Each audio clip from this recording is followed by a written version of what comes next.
Hər vaxtınız xeyir, dəyərli izləyicilər. Azərbaycan saatındayıq və bugün Əfqan bəy Muxtarlı ilə danışırıq. Gördüyünüz kimi, Əfqan bəy, hər vaxtınız xeyir olsun. Hər vaxtınız xeyir olsun. Yenə də dramatik və kədərli xəbərlərin əsasında bir qayda olaraq danışdığımız kimi danışacağıq, dəyərli izləyicilər.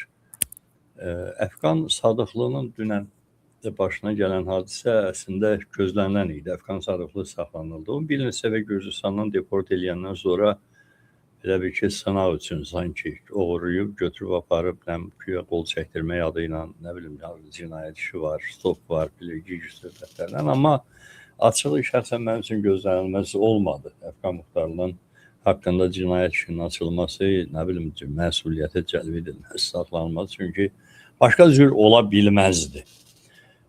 Başqa cür ola bilməzdi. Mütləq bu işləri bizim hər halda Azərbaycan təcrübəsindən məhz belə yürütdüklərinin dəfələrlə şahid olmuşuq. Belə bir çox pis bir prezident yarandı. O vaxt Əfqan bəy səhv eləmirəmsə sizcə demişdiniz ki, Gürcüstan hökuməti ilə bunların arasında razılaşma yəqin bir olub ki, bir müddət dəymə, sonra tutarsan. Yəni bizdən aparılan kimi tutma. Bəli, bu mənə elə gəlir ki, burada razılaşma bundan ibarət olub ki, İlham Əliyev vəd verib İvanişvili hökumətinə. Biz onu Azərbaycana aparacaq və amma tutmayacaq.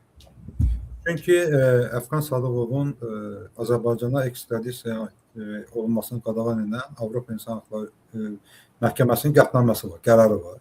Və Gürcüstan hökuməti həmin qərarı icra etməkdə mükəlləfiyyətli idi, borcluydu qərarı yerinə yetirməyə. Və bunlar belə bir oyun oynadı Azərbaycan hökuməti. Əfqan Sadıqov barəsində açılmış cinayət işinə xitam verdilər və Gürcüstan hökumətinə bu həmin qərarı göndərdilər ki, Əfqan Sadıqovun barəsində verilmiş, qaldırılmış cinayət işinə xitam verilir. Eyni zamanda da onun barəsində beynəlxalq axtarış ləğv edilir.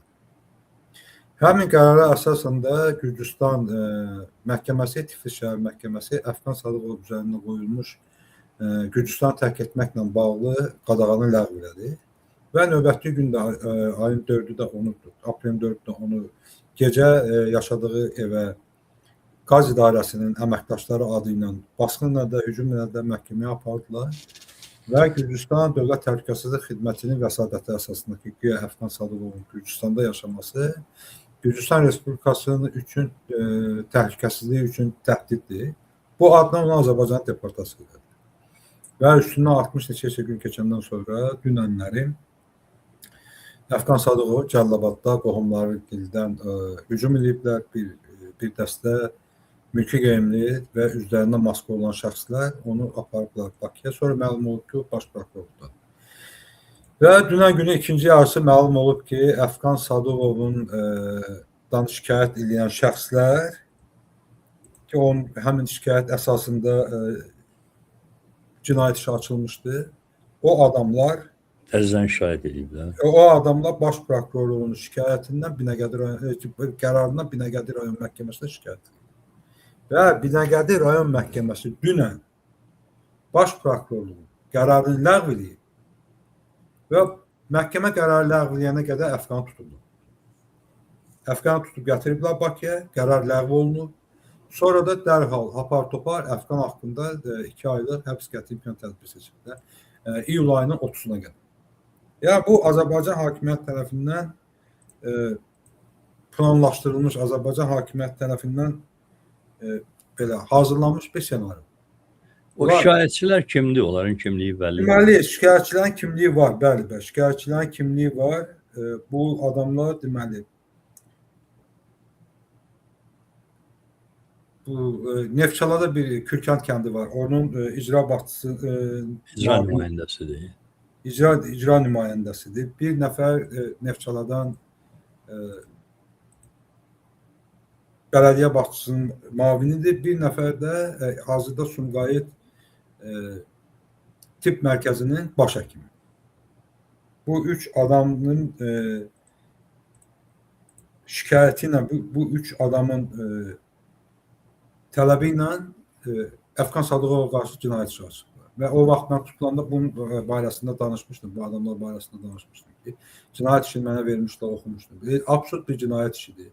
bu Kürkənd icra nümayəndəsi mavini özü üçün bir ad günü keçirib. 8 gülşəli bir tort kəsiblər orada. Və bu güya Əfqan Sadıqov bu video ilə bunu şantaj edib, pul istəyib. Halbuki həmin o səhnəyə görə bu adam Neftçalan icra başçısının sərəncamı ilə töhmət verdi. Xidmət Daha üzə çıxıcı nişan da veriləcək. Azərbaycanın bütün saytları, bütün demək olar ki, böyük əksəriyyəti bu hadisə haqqında yazıblar ki, bir icra nümayəndəsi mavini özünü Vorzakon kimi aparır. Yəni bu hər tərəfli yazılar. Sonra deyir ki, bu hadisələr vaxtında Əfqan Sadıqov Azərbaycanda yaşamır, Gürcüstanda yaşayır. Güya Əfqan Sadıqovun bank hesabında pul ödəyir. Əfqan Sadıqovun isə bank hesabı yoxdur. Yoxdur bank hesabı. Güya PayPal-la bunun bank hesabında pul ödəyiblər. Bunu da niyə elə edirlər? Hesabdan hesaba ödəyəndə bir sənəd oturub təqdim eləməlidirlər. Bəli.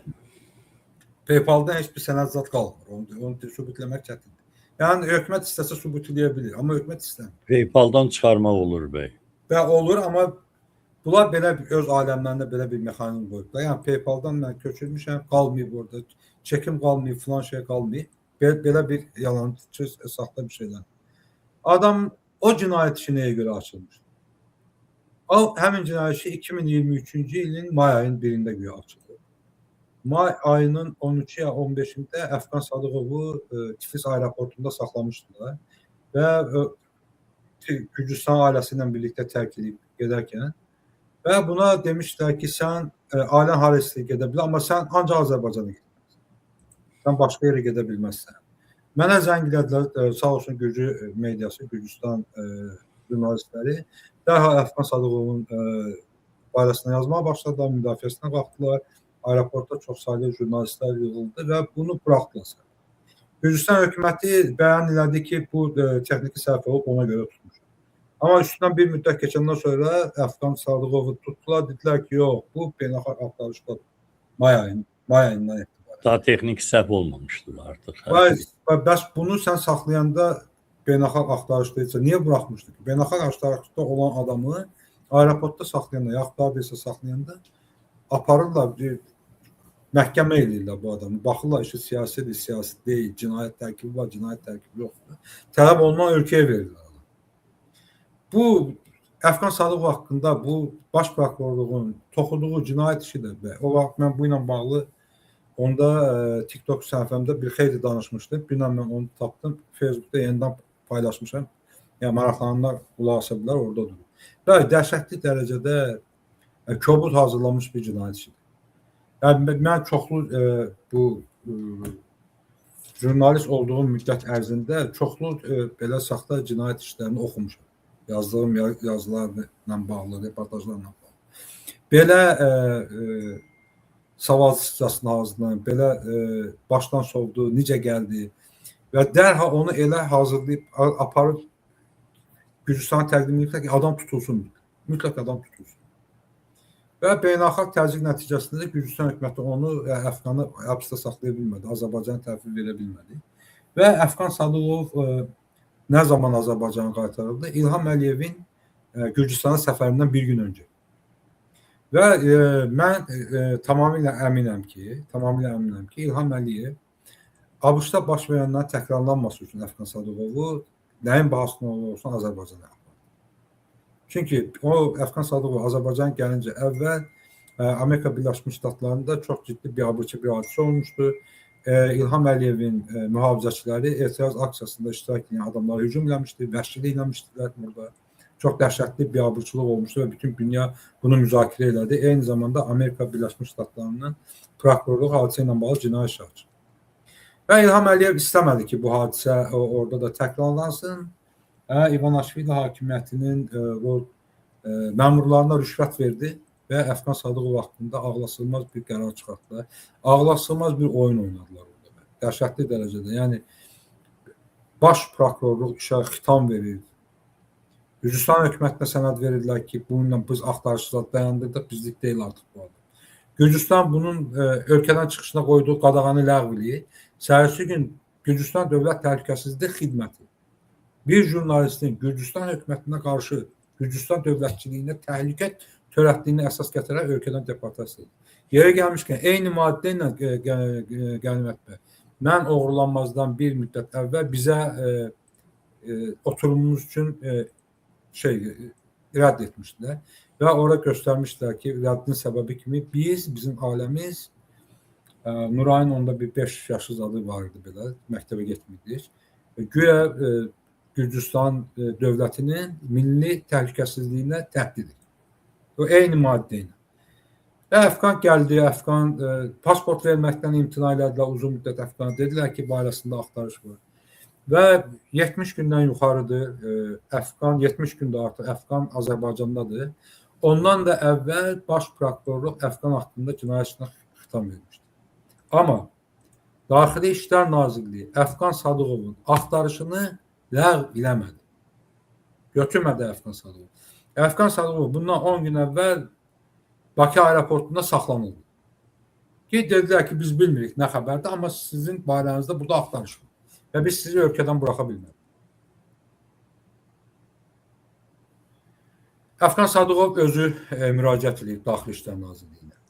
Əfqan Sadıqovun vəkili Nemət Kərimli Daxili İşlər Nazirliyinə rəsmən müraciət edib, eyni zamanda məhkəməyə müraciət edib. Bu axtarışın götürülməsi ilə bağlı. Və fakt bundan ibarətdir ki, İlham Əliyev kişi adamdır, İlham Əliyev verdiyi sözü tutan adamdır deyirlər. Başda Putin, nə bilim, ayaqda Azərbaycandakı trollar olmaq şərtilə. Fakt bundan ibarətdir ki, İlham Əliyev İvanişviliyə növbəti torbasını deyir. İlham Əliyev kişi sözü verib Əfqan Sadıqovu Azərbaycana alır. Ki, biz onu tutmayacaq. Həbsləməyik. Və Gürcüstan hökumətinin nümayəndələri böyük belə açıqlamalar verirdi ki, Əfqan Sadıqov Bakıdadır, Azərbaycandadır və həbs olunmuyor. Və siz Azərbaycan hakimiyyətinə qara yaxsınız. Eyni mövqeyini Saakashvili həbsxanadan eləmişdi ki, İlham Əliyev ona biraz baxım görünmüyor. O ümumiyyətlə də ağ eləyib də. O, təsəvvür edin ki, Əfqan Sadıqov məsələsi İlham Əliyev üçün nə dərəcədə əhəmiyyətlidirsə. Saakashviliyə xəbər göndərmişlər. Saakashvili Əfqan Sadıqov haqqında xüsusi status yazmışdı. Ayrıca status yazmışdı. Ayrıca müraciət etmişdi. Əfqan Sadıqov. Və büyüm İlham Əliyev, o kişi adam dediyi, o dırnaqçıqlar arasında kişi verdiyi vədi, sözün tüpürüb bir tənqidçisini həbsə aldı. Dünən baş prokurorluğun cinayət işinin xitam verilməsi ilə bağlı qərarını məhkəmə ləğv edib. Bu, Azərbaycan tarixində yəqin ki, ilk hadisədir. Belə bir şey mən eşitməmişim. Kimsə eşitib də dursun desin ki, baş prokurorun qərarını Əliyevlər rejimi dövründə, Əliyevlər hakimiyyət dövründə baş prokurorun verdiyi qərarı Kakonibu rayon məhkəməsi ləğv eləsin. Belə bir hadisələr olubsa, mən buradan müraciət edirəm Azərbaycan xalqına, jurnalistlərə, hüquq mühafizə orqanlarına, baş prokurorluğun özünə, Ədliyyə Nazirliyinə, vəkillərdə də ola bilər. Vəkillərə müraciət edirəm. Əgər belə bir şey olubsa, baş prokurorun qərarını hansısa bir rayon məhkəməsi ləğv etməsi ilə bağlı bir sənəd, bir fakt varsa təqdimləsinlər. Siyahını dərciləsinlər. Biz də başımızın üstünə asaq ki, belə bir şeylər olubmuş. Amma bizə olsa belə o da 100% hansısa sifarişli bir şey ola bilər. Bəli, bax bu cür sifariş. Bax məhkəmə qərar verir. Elə deyilmi? Xitam olması ilə bağlı məhkəmə qərar verir. Məhkəmənin qərarı qüvvəyə minməmiş Əfqan necə tutsanız? Məhkəmənin qərarı qüvvəyə minməyib. Dünən olub. Bunun baş prokurorluğunda apellyasiya şikayəti vermə hüququ var. Əfqan Sadıqovun da apellyasiya şikayəti vermə hüququ var. Bu hüquqlar niyə qorunmur? Binəqədi rayon məhkəməsi qərar qəbul olunana qədər Əfqan Sadıqov həbs olunur. Daha doğrusu oğurlanır. Mülki geyimli şəxslər, üzü maskalı adamlar. Heç bir izahat vermədən. Əfqan Sadıqovun oğurlandığı obyektdəki o video kamera dibindən qopartıb özü ilə aparıblar. Özləri ilə aparıblar. O bir obyektdə tutublar onu. obyektə kamera olub. Kameranın dibindən adam deyib ki, bunu sındırmayın da. Mən açıram, verirəm kamera. Deyib yox. Qırıb aparacaq. Qırıb aparıb. Gözləri ilə. Və Əfqan Sadıqov elə zorakılıqla tutulanda, oğurlananda, hələ Binəqədi rayon məhkəməsi o qərarı verməmişdi. Binəqədi rayon məhkəməsinin qərarı bu gün də qüvvəyə minməyib. Sabah da qüvvəyə minməyib.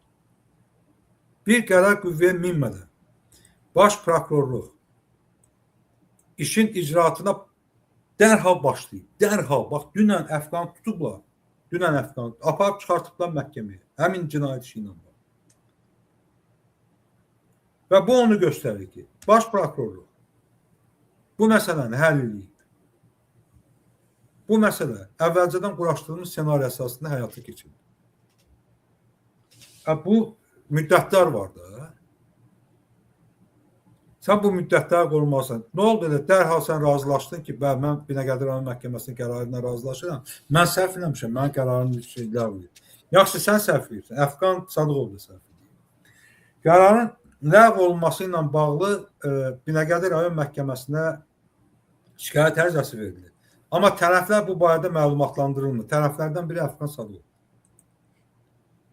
Tərəflərdən biri Əfqan Sadıqov. Niyə məlumatlandırılmır? Adam məlumatlandırılmalıdır. Və üstəlik Əfqan Sadıqovun vəkilinin kim olduğunu istintaq bilir. İstintaq bilir ki, Əfqan Sadıqovun vəkili Nemət Kərimli.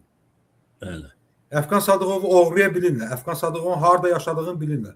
Amma ona həmin o şikayət ərizəsinin verilməsi ilə bağlı heç bir şey verilmir. Biz bilmirik ki, Binəqədi rayon məhkəməsinə həmin şikayət ərizəsi nə vaxt daxil olur. Nə vaxt hakimlər həmin şikayət ərizəsi ilə tanış olubdular. Binəqədi rayon məhkəməsinin baş hakimi həmin ərizə ilə nə vaxt tanış olub. O işə baxmaq üçün nə vaxt vəkil təyin olunur? Bunlara aydınlıq gətirilməlidir. Bilinməlidir bu. Və bu dediyim prosedur qaydaları, bu havadan, sudan demirəm mən. Bu Azərbaycan Respublikasının prosessual məcəlləsi var. Bu məcəlləyə uyğun şəkildə aparılmayan məhkəmə prosesi hüquqi əsası ola bilməz. Bu qanun, bu onun verdiyi qərar hüquqi qərar adlana bilməz. Dünən baş verən Binəqədi rayon məhkəməsində baş verən proses növbəti siyasi sifarişli proses idi və Əfqan Sadıqov əvvəlcədən hazırlanmış senari əsasında tutuldu. İlham Əliyev yaranmış situasiyadan bəhrələnir həddindən artıq. Bu Ukrayna Rusiya müharibəsindən bəhrələnir. İran Amerika, İran İsrail müharibəsindən bəhrələnir. Avropanı, dünyanı bürüyən qlobal enerji böhranından faydalanır öz siyasi məqsədlərini həyata keçirmək üçün.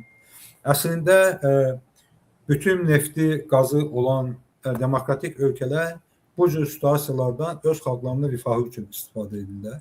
Çünki neftin qiyməti qalxır, benzinin qiyməti qalxır, qazın qiyməti qalxır, neft məhsullarının qiyməti qalxır və bu ilə ölkənin gəlirləri artır. Amma İlham Əliyev bu situasiyadan ölkənin maddi rifahını yüksəltmək üçün, Azərbaycan vətəndaşlarının rifah halını yaxşılaşdırılması üçün, işğaldan azad olunmuş ərazilərdə sürətlə tikinti abadlıq işlərinin aparılıb, əhalinin yerləşdirilməsi əvəzinə öz hakimiyyətini möhkəmləndirmək, öz siyasi rəqiblərini sıradan çıxartmaq, tənqidçi jurnalistikanı məhv etmək yolu tutub. Dünən Toplum TV üzərində məhkəmə prosesi keçirilib, növbəti məhkəmə prosesi keçirilib. Ağla sığmaz işlər verilib. Ağla sığmaz. 13 ildən 16 ilə qədər. Bu, yəni ki, hətta Azərbaycan məhkəmə çox dəhşətli bir şeydir. Tarixində belə bir şey olmuyor. Belə bir şey olmuyor. Bir qeyri-hökumət təşkilatının rəhbərinə Akif Qurban, sən nə qədər nifrət edirsən, sənin içində nə qədər qəzəbin var, nə qədər, nə bilim, kin yığılıb ki, Akif Qurbanını sən 16 il iş istəyəsən, 16 il iş istəyəsən. Dünən mən bir araştırma apardım, bir yüngül varis bu şey üçün, özüm üçün. Bir hissəsini də Facebookda paylaşdım. Bəli, Dağlıq Qarabağda Azərbaycana qarşı hərbi əməliyyatlar zamanı tutulan Ermənistan silahlı qüvvələrinin hərbi qulluqçularına 5 il 6 il iş verir. 5 il 6 il iş. Bu adamlar əli silahla Dağlıq Qarabağa gəlir, Azərbaycan ərazisinə keçiblər. Azərbaycan ərazisində etnik təmizləmədə iştirak edirlər. O Vaqif Xaçaturyan deyilən biri vardı. O adam Xocalı rayon ərazisində etnik təmizləmədə birbaşa iştirak edən adamdır. Və bu Azərbaycan məhkəmələrini atıran buraya, Azərbaycan məhkəmələrinin heç bir işləmə etibarlı. Heç bax o ermənilər üzərində qurulan məhkəmə proseslərində o qərarlarını mən hüquqi qərar hesab eləmirəm. Çünki ədalətsiz məhkəmədir. Ədalətsiz, öz vətəndaşı haqqında ədalətsiz qərar qəbul edən məhkəmə digər ölkələrin vətəndaşları haqqında ədalətli qərar qəbul edə bilməz. Amma Vaqif Xaçaturyan və digərləri faktiki olaraq etnik təmizləmədə, insanlığa qarşı cinayətdə ittiham olunan adamlar idi. Vaqif Xaçaturyana 15 il iş verildi, azad edildi. Getdi, indi Ermənistanda o Azərbaycan xalqına qan utduran Koçaryan partiyası təbliğatçılarından biridir. Rusiyanın təbliğatçılarından biridir. Ondan əlavə 30 nəfərdən yuxarı erməni silahlısına Bakıda 5 il 6 il iş verir. Yəni Azərbaycan xalqına qarşı əlində silah, Azərbaycan Respublikasının vətəndaşlarına qarşı əlində silahla vuruşmağa gələn adam, Azərbaycanın bir hissəsində etnik təmizləmədə iştirak edən adamlara 5 il iş verirlər. Amma nə bilim gənc bir dənə jurnalistə, gənc bir video montaj eləyən adama götürüb 15 il iş verir, 13 il iş verir, 14 il iş verir. Belə əxlaqsızlıq olar. 9 jurnalist qıza ağlasılmaz iş verir. Sevinç Vaqif qıza 9 il iş verir. Gənc bir xanıma, gənc bir qadına. Nə var Sevinç İlham Əliyevin oğurluqlarına gün ışığına çıxır. Nə var Sevinç İlham Əliyevin korrupsiyası haqqında araşdırmalar yazır və bir araşdırma yazan saytın baş redaktoru. Və digər bizim o bir jurnalist dostlarımız. Qaçaqmalçılıqda ittiham olunur. Əksi sən təkcə Azərbaycandan oğurlayıb Londona aparıb aldığın evlərin dəyəri 1 milyard dollardan yuxarıdır. Bunu jurnalistlərin üzə çıxartdığıdır. Və əminəm ki, jurnalistlər heç onun 30%-ni sənin əmlakının üstünü aça bilməyib. Əbə bu ölkədən oğurlanan 1 milyard dollar pul, Londona aparılan 1 milyard dollar pul, sübut olunan 1 milyard dollar, qaçaqmalçılıq deyil. Hani o məhkəmə niyə ağzını açıb bir kəlmə sorğu göndərsin də İlham Əliyev? Utanmaz durub deyir ki, o mən biznesimdən əldə etdiyim gəlirlə. Gör, Rusiyada bu fabrika olur. Çıxart bir sənət göstər ki, sən Rusiyada fabrika olur. Çıxart bir sənət göstər ki, sən Rusiyada işlədiyin dövrdə nə qədər vergi ödəyirsən. Adama deyərlər, aytı var. SSR dağılıb 91-ci ildə, sən gəlibsən 94-cü ildə xarabaya, Azərbaycana. Bu 4 il ərzində sən hansı bizneslə məşğul olubsan ki, 1 milyard dollarlıq əmlak alıbsan? Nə ilə məşğul olubsan? Neysən, özdə SSR-in, Sovet İttifaqı dağılıb Rusiyanın it günündə olan vaxtda. Cəmaət yeməyə çörək tapa bilmirdi. Amma sən o qədər pul qazandın ki, o puluna getdin 1 milyard dollara Londonda əmlak aldın. Və insanları da qoyun hesablayırlar. Bizi də qoyun hesablayırlar. Elə bilirlər ki, biz qoyunuz. Bu nədirsə biz yiyəcəyik. Bu nədirsə biz qəbul edəcəyik. Yox, insanların dinlənməməsi, insanlara etiraz etməməsi, qanmamaqlarından, başa düşməməklərindən irəli gəlmir. Sənin vəhşiliyindən irəli gəlir. Vəhşisən sən, etiraz edəndə Əfqan Sadıqov kimi şairliyib aparıb tutsan. Sənin haqqında deyənlərə 16 il iş versin. İnsanlar hər şeyi yaxşı görür, insanlar hər şeyi yaxşı bilir. Sadəcə olaraq sənin zülmündən qorxurlar. Sənin vəhşiliyindən qorxurlar, sənin polisindən qorxurlar, sənin xüsusi təyinatlarından qorxurlar, Əli Nağıyevdən qorxurlar, sənin qatillərindən qorxurlar və bu gün Fransa məhkəməsində Məhəmməd Mirzəliyə qarşı terror aktını həyata keçirənlər barədə prokuror iş istəyir. Terror aktında iştirak edən adamlar Fransada 5 il 6 il iş istəyirlər. Burada İlham Əliyev tənqid edənə 16 il iş verir. Və biz burada durub baxırıq. Niyə Akifə qarşı belə qəddardır? Niyə Akifə qarşı belə amansızdır? Çünki Akif Mərkəzi Seçki Komissiyasının üzvü olarkən heç vaxt saxta seçkilərin altında imzası olmur protokolunda. Hər zaman xüsusi rəy yazıb, Her zaman seçkilerin saxtakarlığa keçirilib. Belediye seçkilerinde de deyib, parlament seçkilerinde deyib, prezident seçkilerinde. İlham Əliyev onun qisasını 2 qat alır. Akif'ten ve Akif'in komandasını.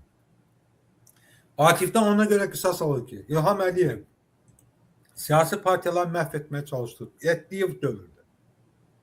Qeyri-hökumət təşkilatlarını məhv etdiyi dövrdə Akif 3-cü Respublika platformasını elan edir.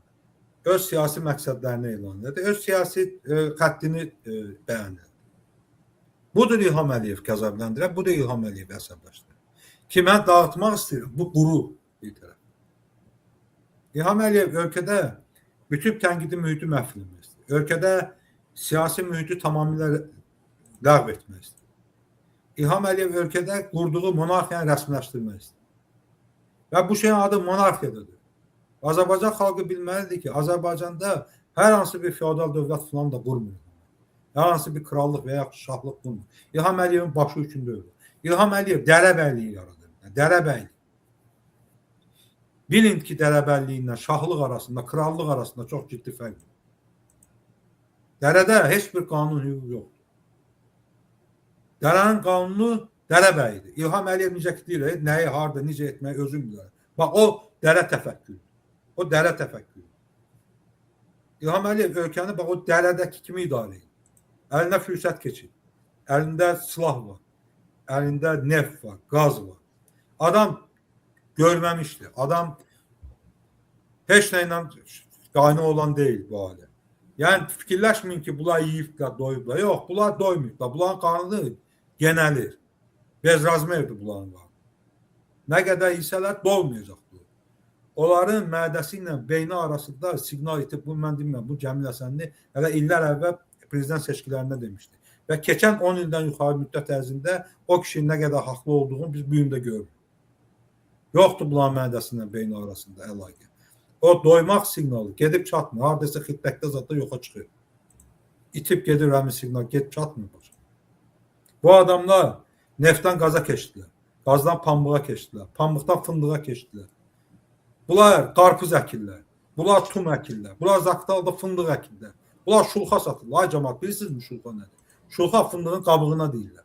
O cəmaatı qaz vermirlər. Qaz vermirlər. O fındığı bizdən kilosu 2 manata zada alıb, qışda həmin şulxanın kilosunu 2 manata ilə Azərbaycan xalqına satır.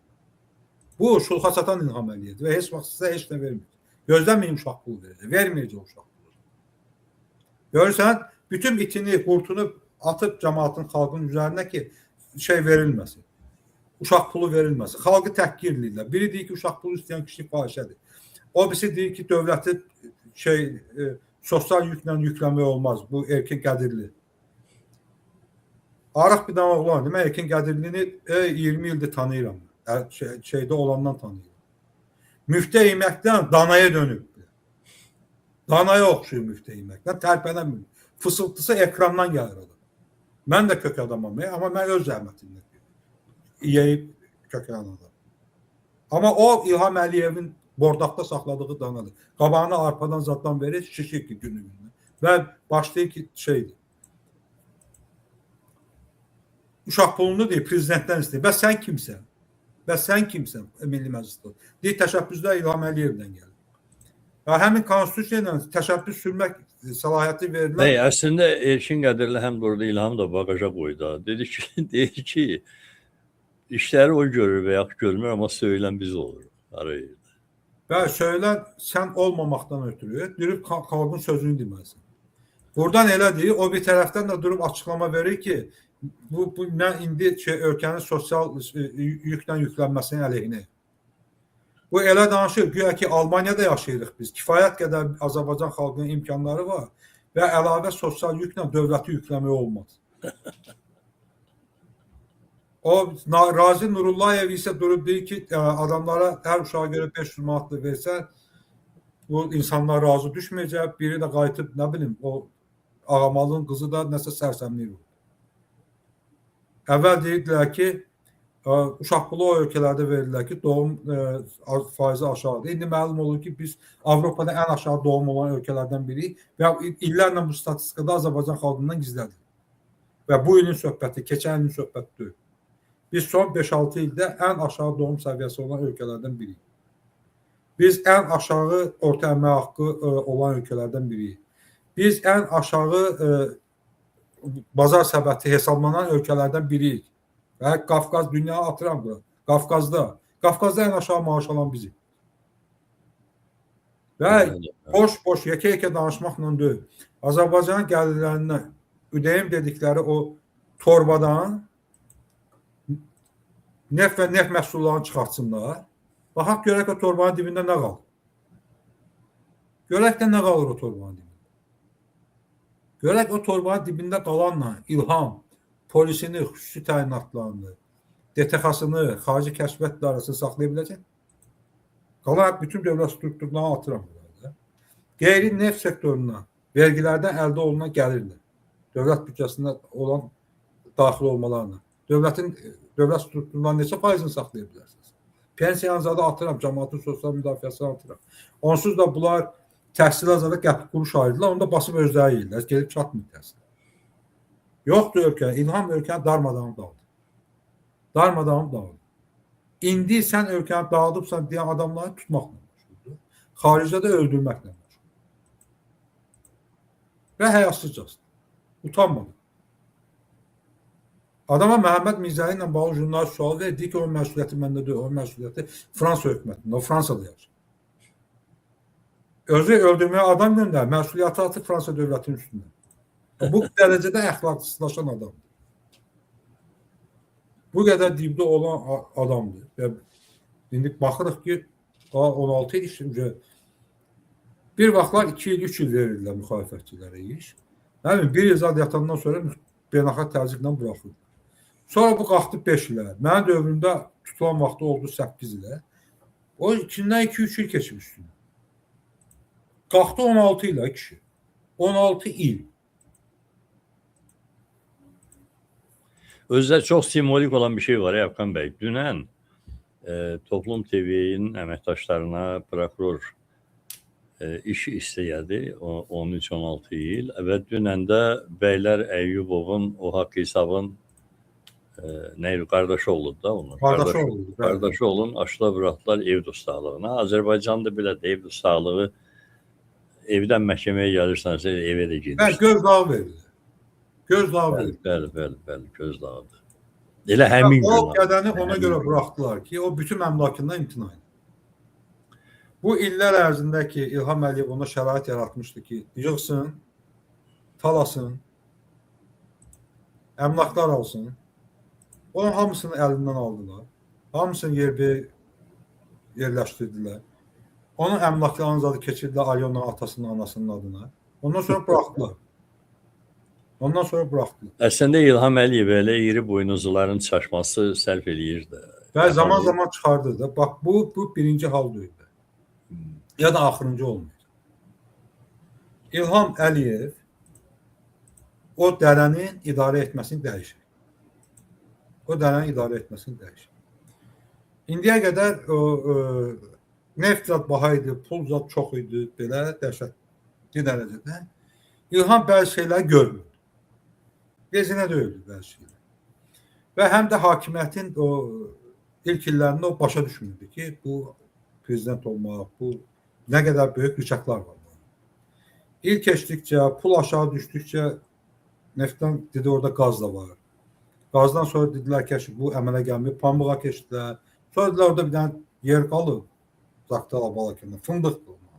Getdi oranı bağladı, buranı bağladı və hər şey ələ keçirdi. Sonra başa düşdü ki, qardaş, mən niyə görə kömürlük komitəsinə Bəylər Əyyubovun adamlarını qoydum. Ora mən gedib bir dənə adam tapıram, ora otuzdururam, o rüşvət sanıyır, hamısını mənə verir. Mən ona konvert versəm, nə versəm, şükür Allah'a deyib oturur. Bəylər şükür Allah demir, çünki Bəylər hesab edir ki, Əliyevlə hakimiyyətə gəlməsində bunun rolu var. Və o cür düşünən adamlara Heydər Əliyevdən nifrət edir. Çox nifrət edir o cür adamlar. Və İlham ümumiyyətlə o cür adamları görmək istəmir, qəbul etmir, Mehriban da qəbul etmək istəmir. Ona görə Bəylər Əyyubov vuruldu. Və Bəylər Əyyubov, Kəmaləddin Heydər, bunlar axırıncı makinanlardır ki, bunlar hakimiyyəti, Əliyev və ailəsinin hakimiyyətə gəlməsində iştirak ediblər. aşağı yuxarı hakimiyyətin möhkəmlənməsində iştirak ediblər. Artıq İlham Əliyev üçün bu adamlar yükdür. Həm ideoloji, həm mənəvi baxımdan yükdülər. Çünki bu adamlar İlhamın üzünə deməsələr də öz kiçik çevrələrində bunu deyirlər. Hər yerdə də İlhamın... Varlıqları ilə onu göstərirlər ki, bizim rolumuz var. Həm də ki, o fikirləşir ki, nəyə görə, məsəl üçün, qaçaq sigareti mən satım. Həqiqi sigaret də bunundur, qaçaq da bunun olmalı. Hər şey bunun olmalı. Ona görə bəli, mən belə hesablayıram ki, o dünənki qədəni ki, buraxdılar, Bələ Əyəbovun qardaşı oğlunu, onu lüt eləyiblər, müflis eləyiblər, hər şeyini əlindən alıblar, buraxıblar, bir müddətdə ev büstanlı olacaq, sonra da Azərbaycanda oralarda fırlanacaq. Ona imkan verməyəcəklər. Çünki çox güman ki, əlavə şərtlərlə də onu buraxıblar. Bəylər ümumiyyətlə girovdur İlham Əliyevin yanında. Heç bir vəzifəsi yoxdur adamın. Adam əvvəl mühafizə xidmətinin rəisi idi. Onu o vəzifədən çıxartdılar. Sonra yalandan bir dedilər ki, güya İlham bir sərəncam verdi ki, güya bu prezident dəftərxanasının rəisidir. Sonra məlum oldu ki, bu vəzifəni vəbşi illər əvvəl ləğv edildi. Yoxdur. Yoxdur elə bir şey. Yoxdur. Bu adamın heç bir vəzifəsi yoxdur, amma İlham Əliyevin yanındadır. İlham Əliyev hətta bunu xaricə gedəndə də özü ilə alır. Mühafizəçi, dəftərxana rəisidir, laf tutaq ki, nə gəzir? Nə qarır? Ümumiyyətlə bir səhifə yaza bilərmi Bələ Əliyev? Sual verirəm. Onun özünə də gülmək gəlir, yəqin yazı yazmaq zorunda. Bu adam uzun müddət İlham Əliyevin şillə vuranlarına rəhbərlik edir. Onun baş kəsənlərinə rəhbərlik edir. İlham Əliyev ehtiyat edir və onu girov saxlayır. Bələ Əyəbov İlham Əliyevin girovudur.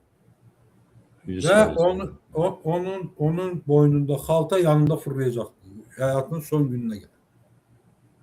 Ona heç bir şey verməyəcək, aman verməyəcək. Ümumiyyətlə İlham Əliyevin yanında olan hər bir adam qulağında sırğa eləməlidir. O Əli İnsanovdan nümunə götürməlidir. Bələ Əyəbovdan nümunə götürməlidir. Çoxlu adamlar var, biz tanıyan, tanımıyor. Anar Məmmədxanovdan tutmuş, nə bilim, bu ən axırıncısı bizə məlum olan Bələ Əyəbovdur. Hamısından onlar nümunə şey götürməlidir. Gözlərinin önünə gətirməlidirlər ki, bunların sonuncu aqibəti necə olur? O Hacı Məmmədov vardı, baş kəsənləri. Onun da başını kəsdilər ki. O baş kəsənlər də fikirləşməlidirlər ki, bu baş kəsmənin sonu necə Hacı Məmmədov kimi olur. Yaxud da ki, bu dəqiqə oturublar Fransada məhkəmədə. Və indi məhkəmə gedir. Bu dəqiqə məhkəmə prosesi. Və onların aqibətini yaşayacaq. Bu Avropaya göndəriblər o şeyi, gədə-güdələrə saxta pasportlar verib, hardansa oradan, buradan bu Macaristan kimi ölkələrdən rüşvətlə zadla viza alıb bir xeyli adam buraxıb göndəriblər Avropaya gətiriblər. Onlar da gəlib burada, nə bilim, Avropanın zadı görüb, o müftə pullarla şəşələrin hesab edirlər ki, dünya bularındır. Şəhərin ortasında adam baş kəsilməz. Və onlar da bir belə zibilə düşəcəklər və İlham Əliyev heç vaxt olan dalınca gəlmir. Və Məhəmməd Mirzəli məsələsində artıq bir neçə nəfər adam İstanbulda öldürülür, qətlə etilir. Bununla bağlı danışmışıq. Və bu adamlar bunun da qulağında sırğa eləsin.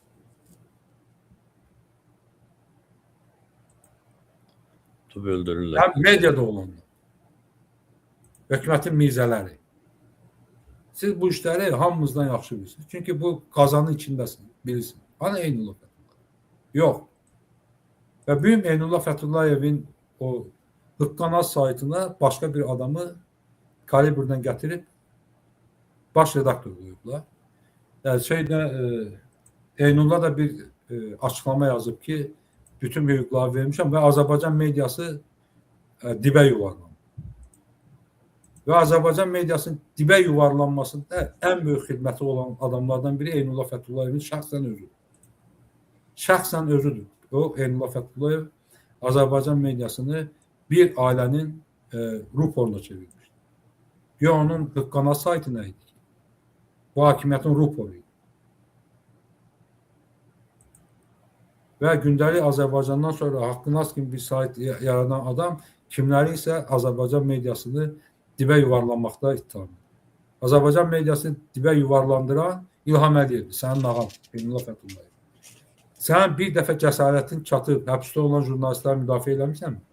O jurnalistlərin hər biri səni müdafiə eləmişdir həbsdə olan. İki mən qalırsan, iki gəlməsi ait qalırsan. Hər birimiz səni müdafiə eləmişdir. Amma sən bizim hər birimizin haqqında ən böyük böhtanları yazan adam idi. İndi belə şikayət edirsən ki, Azərbaycan mediası dibə yuvarlanır. Azərbaycan mediasının dibə yuvarlanmasının ən böyük günahkarlarından birisin, ən öndə gedən adamlarından birisin. Və o proses indi başlamayıb. Sən Azərbaycan müstəqil sözlər mediasında xəyanət etməyin Elmar Hüseynovun qətlə yetirilən gündən başlayır. Götürüb yazır ki, bu şey media gedib, güya bunun haqqında yazır ki, mənim yerimə kiməm ki, mən nazirəm, yoxsa bələdiyyə sədriyəm yerimə təyinat olsun. Ay, sənə jurnalist deyənin, bələdiyyə sədri təyinatla olmadığını bilmir bu. Bu adam gördüyünü çalır. Çünki o görüb, Eynullah Fətullah görüb ki, bələdiyyə rəisini icra başçıları təyin edir. Elə bilir ki, o vəzifə təyinatla. Və deyir ki, mən bələdiyyə başçısı deyiləm təyinat. Sən nə Eynullah, təyinatla idin. Təyinatla olmasaydı, o müəssisəni başqa adam adına keçirməzdi. Və yekə də yaz deyir ki, mən satmışam, satmayıbsan, başına şıdla vurub əlindən alırlar. Necə ki, əlinə vermişlər onu, yaradır, elə də əlindən aldılar sən. Çox danışdım deyəsən də, bir nəfəs. Yox, normaldır da bəy, elə danışmalıyıq da, neynəməliyik ki, zaten danışmaq üçün buradayıq. Mən bayaq bir şey dedi, yadıma düşmüşdü, onu da qeyd edeyim, sonra keçək orası məsələlərə. Bu, Əfqan Sadıqovun Tiflisdə qalması Gürcüstanın milli təhlükəsizliyinə düz gəlmir deyə o söhbətin üstündən bir şey yadıma düşdü. Rəhmətli Aydın Taş vardı. Ankara'da bizim Azadlıq qəzetinin oradakı Türkiye üzrə müxbiri ona sənədi vermişdik və o da Türkiye'de hazır var medya agentliği nazirliğin yani Nazirler Kabineti'nin yanındadır başbakanlığın. Onlar medya kartı verirler, basın kartı değildir. Bütün bu mətbuat konferanslarına falan girmək üçün. Bu həmin vaxtlar bu Əli Həsənovun vaxtıydı da, o Dudkeş Həsənas. O yaramaz oğlu yaramaz bir neçə dəfə getdi, gəldi Ankara'ya, orada həmin o media agentliyi ilə danışdı, cükkülləşdilər, neynədilər. Adamın basın kartını ləğv elədilər. Mən də müraciət edirdim sonra Türkiyə Xarici İşlər Nazirliyinə, həmin o basın yayın genel müdürlüyü neydi? Adamı tanıyırdım yani, bir şeyle görüşmüşdüm. Adama resmen sənəd verdilər ki, Aydın'a, sənin basın kartın Türkiye'nin milli təhlükəsizliyi nedeniyle iptal edilmiştir. Bu Türkiye vətəndaşıydı. Aydın Türkiye vətəndaşıydı hem de. Elbette Aydın Türkiye vətəndaşıydı, rəhmətli. Türkiye vətəndaşıydı. Bunlar... Bunun da çox müəmmalı ölümü oldu. Ne tər getdilər, gəldilər, ne tər üstünə məsələnin bastırdılar, ne qədər puldan, paradan da bastılar 100%. O Murad adında oğlan idi, oranın o vaxt rəhbəri. Mən bir şeylə görüşmüşdüm. Yox, əvvəllər bizim o medianın Türkiyədə nümayəndəliyi açması çox rahat idi. Amma son illərdə dəhşətli dərəcədə çətinləşib və Azərbaycan mediası Türkiyə nümayəndəliyinin açılmasından ötürü Azərbaycan Xarici İşlər Nazirliyi təsdiq edir. Artıq bunu rəsmən istəyirlər. Elə bir nə istəyirlər, elə bir şey istəyirlər. Amma əvvəllər olmayıb belə bir şey. O tələb sonralar oldu. Sonralar oldu. Sonra hətta bu rəhmətli Mais Əlizadə vardı. Turanın, Cah Apanın, sonra Turanın bir müddət orada nəyi oldu, əməkdaşı. Onun üçün də elə problemlər yaratmışdılar ki, Xarici İşlər Nazirliyi nəsə kağız verməlidir. Azərbaycan Xarici İşlər Nazirliyi, Türkiyənin Xarici İşlər Nazirliyinə belə bulaşıq şeylər yaratmışlar və bu arada çox maraqlı, biraz da qorxulu, açıq bir president də deyəsən hazırlanır. Sosial şəbəkələrin Azərbaycanda qapadılması istiqamətində. İlkin olaraq yaş qrupları ilə bağlayırlar. 13 yaş, 16 yaş kimi orada rəqəmlər mən gördüm. Osman Gündüz paylaşıb. Amma orada yəqin ki, bir neçə başqa təhlükəli maddələr də var Əfqan bəy. Hər halda sizin şərhiniz maraqlı olar bu məsələ ilə bağlı. Dondu mu bey? Yox be, yox donmadı. Bir sən şey oxu, şey deyib, Hə. sənədə baxırdım. Mən bu sosial şəbəkələrlə bağlı Bildim be, məhdudiyyət mən bu Osman Gündüz'ün paylaşımından bunu oxudum. Tamaşaçılar da bilir, hər birimizdə bilir ki, Osman bəy bu IT məsələləri üzrə mütəxəssisdir Azərbaycanda, bu internet, sosial şəbəkələr və s. və bu öz ixtisasına uyğun olaraq bu qanunların qəbul olunmasını və bu sahədə olan bütün işləri çox diqqətlə izləyir və sağ olsun ki, paylaşır, bir sıra məsələlərdə aydınlıq gətirir.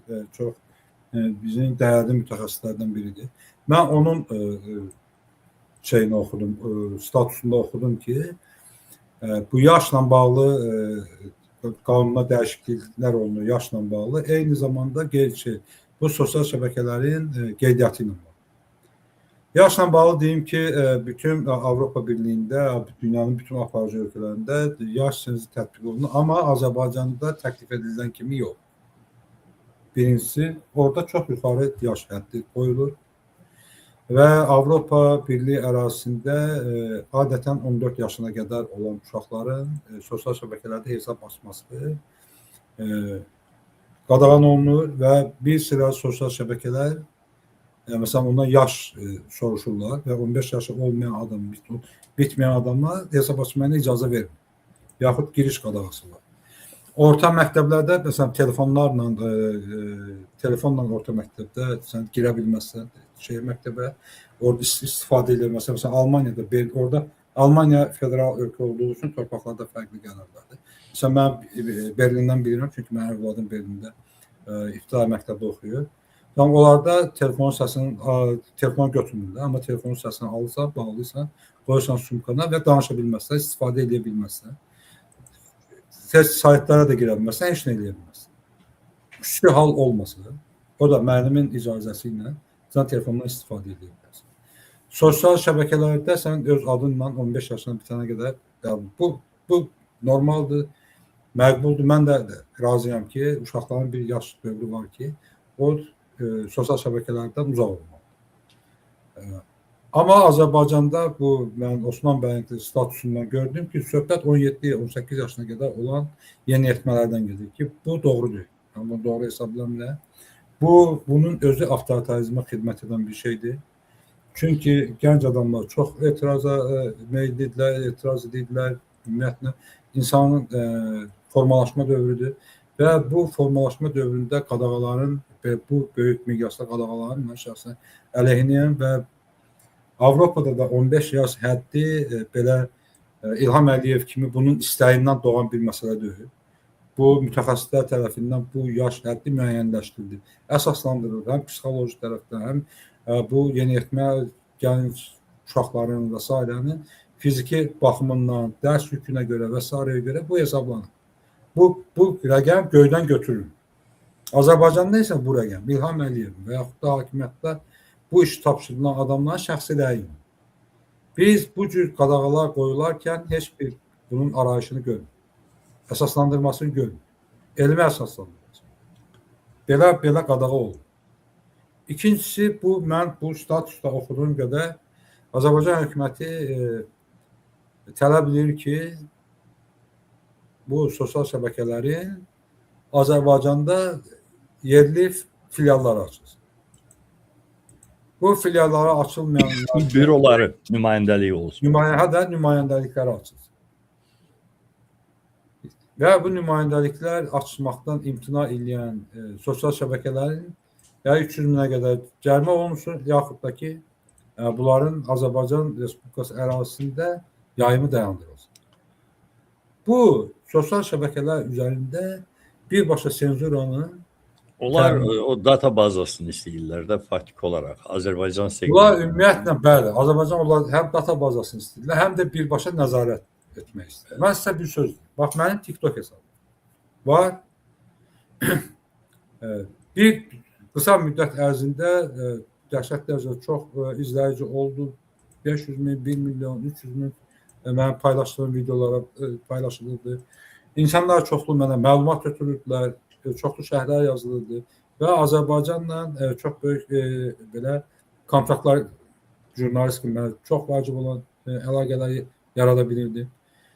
Və orada başladılar məndən çoxlu şikayət edib bəzi videolarımı bağlamağa və yekun olaraq mənim TikTok səhifəmi Azərbaycanda yayımı qadağan olundu. Dünya hər yerində Əfqan Muxtarının TikTok səhifəsinə girmək mümkündür. Bax burada. Mən də bir-iki dəfə bağlayıblar TikTok səhifəm var. Tam bağlanmaq demirəm. Mən ancaq Azərbaycanda yayımını qadağan olundu. Azərbaycanda olmaz mənə. Ondan sonra mən deyim canınız cəhənnəmə istəmirəm heç. Bax o prinsip Facebookda da bula həyata keçir. Mən deyim nəyə görə. Bax mənim izləyicilərim 20 min, 30 min belə izləyici. Amma mənim paylaşdığım o qədər adama çatır. Çünki məhdudiyyət var. Daimi olaraq məhdudiyyət. O var, əlbəttə var. Daimi olaraq. Bax, mən fikir vermişəm ki, heç bir siyasi yükü olmayan adam, tutaq ki, 10 min izləyici məndə var, 10 min izləyici də o adam. O paylaşım daha çox adama çatdırdı. Reklamsız, filansız. Mənim paylaşımım mümküncə qısıtlanır və il 12 ay mənə xəbərdarlıq gəlir ki, sənin yayımın ən müxtəlif bəhanələr. Almaniya parlamentinin deputatı Frank Schwabe ilə şəkilimə görə mənə xəbərdarlıq. Ay yazıram ki, bu adam filan kəsdə xeyr yox. Qurban Bayramı paylaşımıma görə mən səhifəm bağlamışam. Nə şəkil qoymuşam, nə heyvan şəkli var, nə ət kəskisi şəkli var. Heç nə yox. Bir cümlə yazmışam. Müsəlman və bacı və qardaşlarımızı Qurban Bayramı münasibətinə təbrik edirəm. Şəkil də qoymamış. Bir cümlə. Və o cümləyə görə mənim səhifəm 3 ay, 4 aydan artıq şeydir. Çünki belə şeylər bəhanədir və İlham Əliyev həm Facebook, həm digər sosial şəbəkələrə açıq şəkildə şantaj edir, yaxud da rüşvətlə satmalıdır. Bu məsələlərin bu alverin içində olmadığımıza görə bunu deyə bilmərik. Amma dediyimiz ondan ibarətdir ki, etirazçı şəxslərin, etirazçı adamların, jurnalistlərin, müxalifət nümayəndələrinin səhifələri Facebook tərəfindən məhdudlaşdırılır. Və İlham Əliyev bu ilə razı deyil. Və görünür ki, İlham Əliyev hesab edir ki, Əfqan Muxtarının YouTube kanalda bağlanmalıdır, Azərbaycanda yayılmamalıdır, Facebookda yayılmamalıdır. Eləcə də digər bizim çox məşhur olan xaricdə yaşayan jurnalistlərin, siyasi fəalların yaxud da blogerlər. Və İlham Əliyev buna görə ən müxtəlif müddəci qanunlarla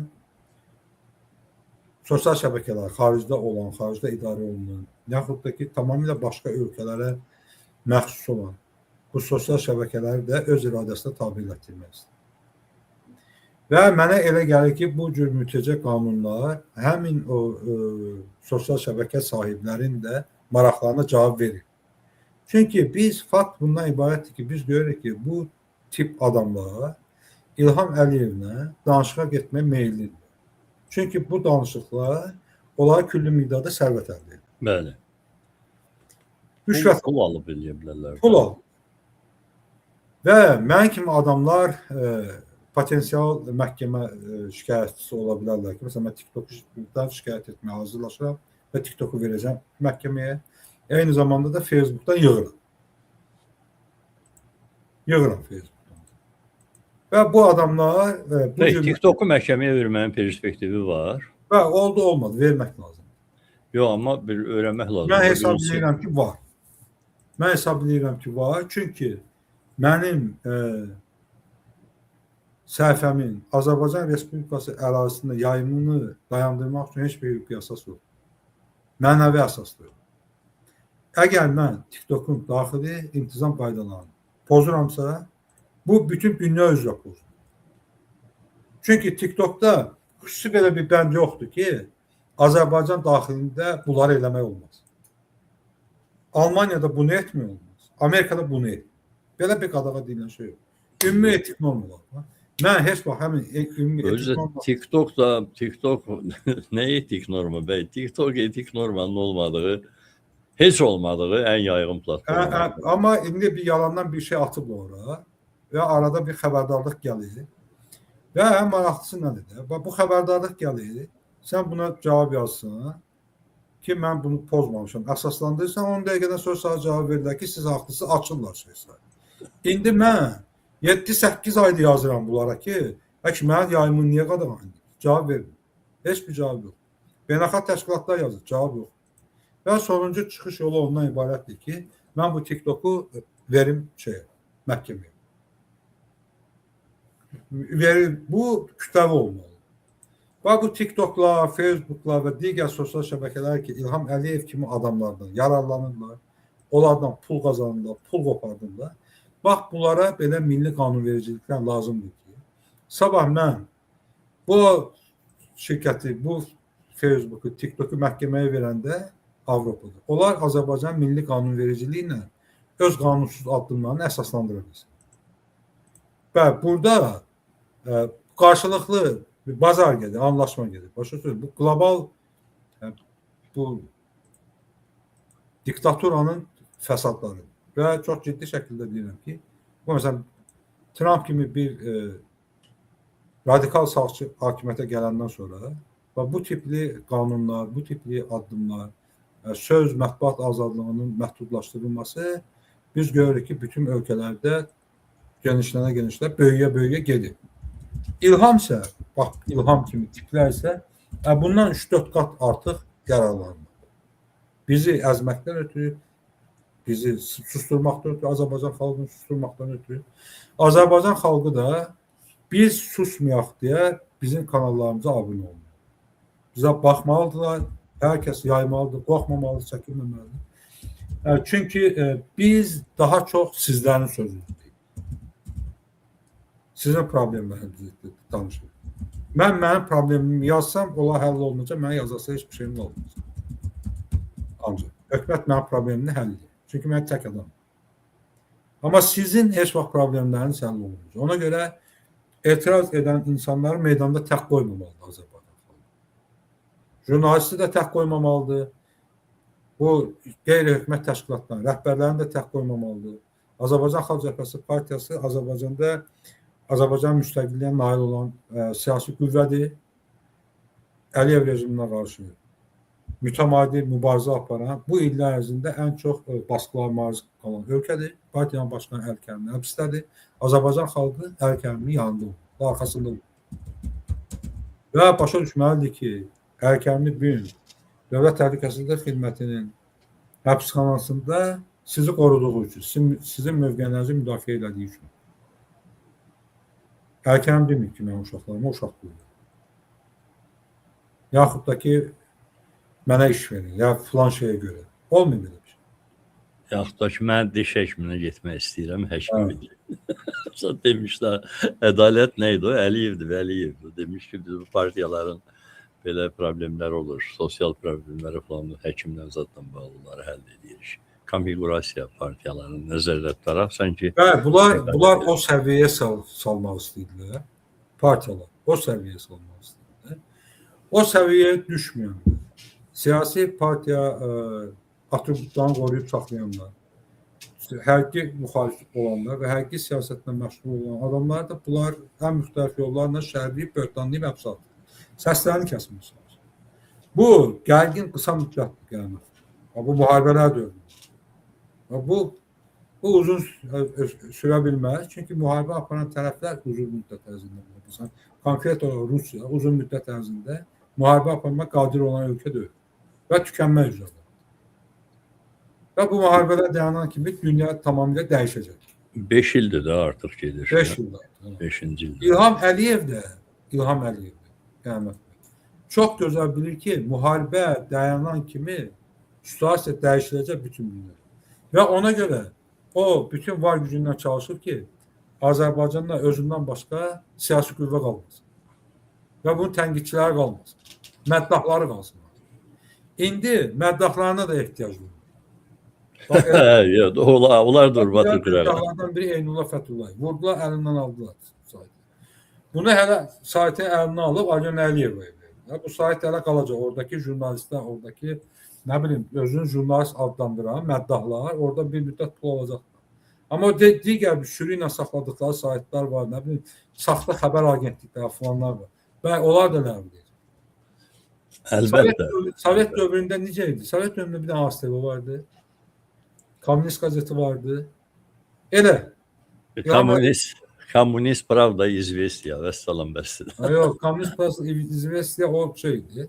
Mərkəzi Hətta Pravda İzvestiya idi. Komünist Azərbaycanda bir də Sovet İndi kəndi. İlham Əliyevə Qırmızı Bayraq qəzeti lazımdır. Bağlayacaqlar. Hə də, nəyinə lazımdır ki, doğrudur. Heç bir şeyə lazım deyil. Ona yaltaqlanmaq 3-4 dənə şey sayt olsun. Sərhədləri bağlayıb, qəzetləri bağlayıb, televiziyaları bağlayıb, yerdə qalanların da hamısını, sosial şəbəkələri bağlayır. Amma bəy, bu dərs çıxartmır. Nepal inqilabı bu yaxınlarda oldu da. O Facebook falan da daxil olmaqla 24 ya 26 sosial şəbəkəni Nepal ərazisində blokladılar. Millət də baxdı belə darıxdı, tıncıqdı, axışdı küçələrə, əsasən gənclər başladı, yeni Z nəsli və millət axışdı küçəyə, baş nazirzadə qarışıq hamısını qovaladı hökuməti, niti qovan kimi. Bu sosial şəbəkələrin bağlanması doğrudan ölkədə informasiya paylaşımını, informasiya qəbulunu məhz sosial şəbəkələr üzərindən alan 100 minlərlə, milyonlarla insanın ciddi hiddətini, rahatsızlığını yarada bilər. Bu risk böyükdür yəni. Sən adamları hara qovasın ki? Çayxanaları zaten qapadıblar. Vasif Talıbovdan başlayaraq. İnsanların yığışa biləcəyi hansısa sosial məkanlar olmalıdır. Ya real, ya da virtual. İndi virtual məkanı da bağladandan sonra olur. Virtual məkan da bu tipli rejimlər üçün təhlükəlidir. Açıq olması da təhlükəlidir. Məsəl üçün Mehman Hüseynov çıxıb orada video paylaşır. Milyonlarla adam baxır. Və insanlar görür ki, İlham Əliyevin ailəsində nələr baş verir. Və İlham Əliyev ümumiyyətlə diktatorlar bu bütün növ etirazları, bütün növ bu şikayətlərin qarşısını almağa çalışırlar, bağlamağa çalışırlar. Və şübhəsiz ki, hər bir qadağa növbəti bir problem yaradır Azərbaycan hökuməti. Ümumiyyətlə hakimiyyətlərdən. Və diktatorsansa, sən sona qədər getməlisən. Diktatura sonsuz, diktatura. Məsələn, demokratiyada azadlıqlar sonsuz olan kimi, diktaturada bunun tam əksidir. Qadağalar sonsuz. Qadağalar sonsuz. Və bu sonsuza qədər bu qadağaları tətbiqləməyə getməlidir.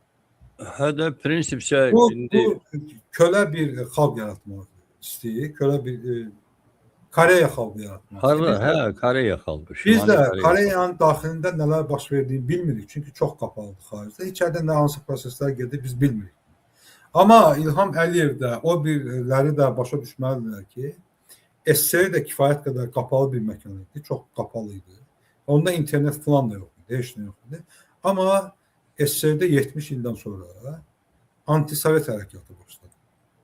İnternetsiz, Facebooksuz, TikToksuz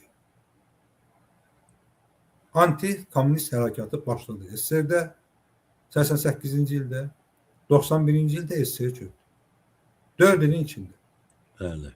4 ilin içində dünyayı lərzəyə gətirən kosmos dövləti, nüvə dövləti.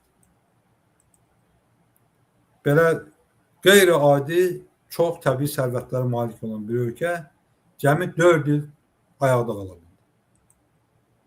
88-də başlayan anti-komünist hərəkatı 91-ci ildə SSR-in süqutu ilə nəticələnib, yoxa çıxdı SSR. Və SSR də qapalı ölkə idi. İndi xaricə getməkdən ötürü hansısa ölkəyə gəlsən də oradan viza almaq lazım. SSR dövründə isə birinci SSR-dən çıxmaq üçün viza almalıdır. Sonra başqa ölkədən viza götürmək. Məsəl üçün SSR-dən çıxmaq, xaricə getmək istəyirsənsə, Azərbaycan Xarici İşlər Nazirliyinə getməliydin, sənə zaqran pasport verməliydi. Zaqran pasport vermək o demək idi ki, sənə xaricə getməyinə icazə verir. Sonra da sən gedirdi hansısa ölkədən viza alıb, hansısa ölkəyə səfərə gedirdi. Orada da viza almaq da yox idi. Gedirdi turist putyovkası alırdı, turist putyovkası ilə gedirdi haraysa. O KGB-nin casusları nəzarət aldı. Bəli. Bu ölkə dağıldı, yəni qapalı oldu. İlham Əliyev də Facebooku bağladı, Aynəmnəyi bağladı. Hesab biləməsin ki, bu şey olmayacaq. Bunun haqqında danışmayacaq. Dedikodu ilə olacaq. Pıça-pıçla olacaq. simsiz teleqrafla olacaq. O vaxt dedilər, hardan eşitdilər xəbər? Deyir, simsiz teleqrafla eşitdilər. O simsiz teleqrafla bütün xəbərlər gedəcək. İnsanlar məlumatlandırılacaq və bu cür xəbərlərə sənin trolların kontur qoya bilmir. Onunla nəzər al. Hərdə Sovet hökumət dağılanda Facebook sad vardı ki. Yox idi işte. Vallahi hiçbir portal falan hiç böyle bir şeyler yok idi. Ha bizə heç onda ağlımıza gəlməzdi internet olacaq. Ay nə bilim, hər adam cibində bir telefon gəzdirəcək. Hiç cip telefonu da yok idi laf, en primitivi de olsa. Yok idi. Hərdən belə mən fikirləşirəm ki, o vaxt biz hər halda görmüşük də, o vaxtı keçmişik. Bu necə baş verirdi? Sosial iletişim Türklər demişkən, bir-birimizlə necə əlaqə saxlayırdı? Məsələn, birisi ilə görüşmək üçün telefon falan da heç yox idi axı çox yerdə. Adi, sabit telefon. Tər tapırdın, zəng edirdin ki, orada ol, gəlirəm. Və ya gedib otururdun orada ki, evinə gələcəkdi, yəqin ki, evə gəndə söhbət edərəm. Belə də qəribə bir ləng əlaqə vasitələr var. Xatırlayıram ki, biz bu Xalq Cəbhəsində olanda bir təşkilat yaratmışdı, Mübarizə Gənclər Şurası. Mən orta məktəbdə oxuydum onda. Mən bütün bu zaktların bütün məktəblərində bizim özəklərimiz var. Və konkret günlərimiz, saatlarımız vardı ki, yığışırdı, iclas keçirdik, növbəti görüşü təyin edildi. Və deyim ki, onda insanlar indikindən daha dəqiq idilər, punktual idilər ki, filan vaxt, filan saatda, filan yerdə görüşürük. Çünki bu indi Bakıda, böyük şəhərlərdə hamının evində telefon vardı. Amma məsələn, kənd yerlərində heç də hər kəsin evində telefon falan da yox idi ki, zəng edib deyəsən ki, bir adamı axtaranda qapısına gedib, qapını döyüb çağırırdın ki, filan kəs evdəsən.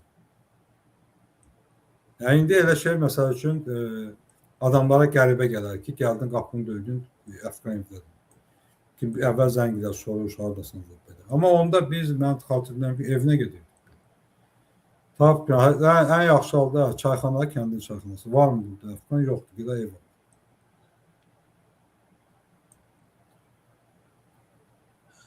Neyse, Əfqan bəy, çox təşəkkürlər. Çox təşəkkürlər. Çox sağ ol. Yenə çox gərgin günlər yaşayırıq.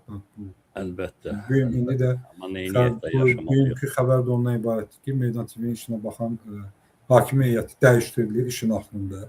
Görünür ki, daha ağır cəzalar təyin olunacaq bu adamlara qarşı. Şeydən sonra, bu Toplum TV-dən sonra mən Meydan TV-yə də... Ola bilər ki, hakim tərəddüd eləmiş olsun, inanmıram. Yox, mən elə şey gözləmirəm Azərbaycanda, hakimlərdən. Ki, bu tərəddüd eləsin, yaxud da desin ki, mən bu qərar vermək istəmirəm, imza atmaq istəmirəm. Mümkün deyil bir şey. Amma istənilən halda bu Azərbaycan hakimiyyətindən mən yaxşı heç nə gözləmirəm. Əlbəttə, yaxşını gözləyir. Hadisənin yaxşılığa doğru olduğunu da fikirləşmir. Bunlar pislik üçün doğulmuş, pislik üçün böyümüş və böyüdülmüş adamlar bunların. Şübhəsiz. Bunlardan yaxşı işini gözləməyə dəyməz. Yaxşı olmaqdan xalq sözünü deməlidir. Yaxşı olmaqdan xalq aktiv olmalıdır. Yaxşı olmaqdan xalq qorxmalıdır. Və xalq başa düşməlidir ki, xalqın qarşısında dura biləcək heç bir qüvvə yoxdur. Yəni, el gücü, sel gücü. Bu şüara biz bu söhbətimizin axırında qayıtdıq Sovet dövrünə 88-ci illərə. 88-ci illərdə Sovet imperiyasına qarşı olan ən güclü şüar, ən təsirli şüarımız el gücü, sel gücü. Və azadlığın da devizi oydu. Devizi oydu, Xalq Cəbhəsinin devizi idi o, Xalq Hərəkatının devizi, el gücü, sel gücü idi. Və Azərbaycan xalqı yenidən sel gücü olduğunu qəbul etməlidir. Könüb keçdiyi bu yola baxmaq. Özdə sel də ildə bir güc dəfə göstərir ki, özünkü babdır, bu selin gücü budur. Yəni. Biz amma 30 ildə o seli görmürük. Mən arzu edirəm ki... Seldə cəmaət boğulur, islanır, amma görmürüm. Görmürüm.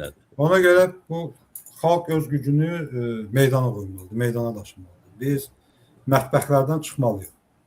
Xalq olaraq mətbəxdən çıxmalıyıq. O qəzəbimizi mətbəxdəki o masaya yox, meydanda hakimiyyətin başına verdirməliyik. Mən belə başa düşürəm. Tamamilə doğru. Teşekkürler bey. Değerli izleyiciler, lütfen bizden ayrılmadan önce yayını beğenin, paylaşın, abone olun Azerbaycan Saatı YouTube kanalına ve selamet kalın. Əfqan Bey çok sağ olun. Sağ olun.